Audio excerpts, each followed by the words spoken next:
అర్థం కాలేదు అది సరిగ్గా చాలా మంది సప్లై అయింది వినబడింది.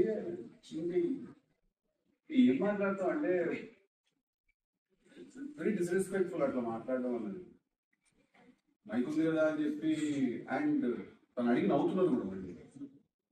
మైక్ ఉంది కదా అని చెప్పి ఐ డోంట్ థింక్ అలా మాట్లాడడం కరెక్ట్ ఏమో నాకు అనిపించదు. I don't know it it's ఇంకా నేను దానికి ఏం రియాక్ట్ అవుతాను, దానికి ఏం మాట్లాడతాను, ఇప్పుడు దాని discussion I don't want to involve discussion. నాకు దాటే అనుకుంటాను.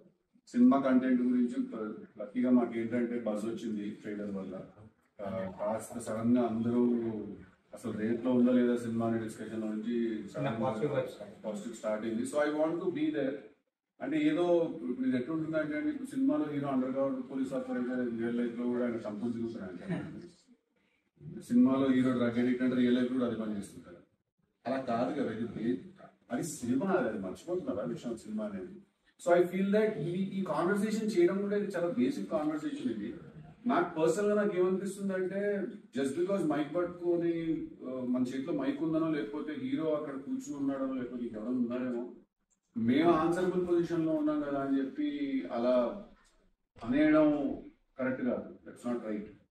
ఇంకా అది వాళ్ళు రియలైజ్ అవ్వాలి. బికాస్ ఎవరైతే నన్ను క్వశ్చన్ అడిగారో నాకు తెలియదు. జస్ట్ 5 minutes ముందు నన్ను ఇంటర్వ్యూ కోసం రిక్వెస్ట్ చేశారు. సడన్ గా వచ్చి పట్టుకుని మైక్ పట్టుకునేసరికి పద్ధతి మారింది. సో అక్కడ కూర్చుని మైక్ పట్టుకోవడంలో ఏదో ఒక పవర్ అయితే ఫీల్ అవుతున్నాడు. ఇక్కడ ఉన్నాడు, సినిమా ఉంది, ఇప్పుడు ఇతను కరెక్ట్ గా సమాధానం చెప్పకపోయినా, ఏం చేయకపోయినా, సినిమా తీసుకుంది, ప్రొడ్యూసర్ డబుల్ పెట్టి తీసిన సినిమా, ఇదంతా కూడా ఒక big things are at stake, right? So అదేదో ఒకటి జరుగుతుంది, but that's not healthy. That's not healthy at all.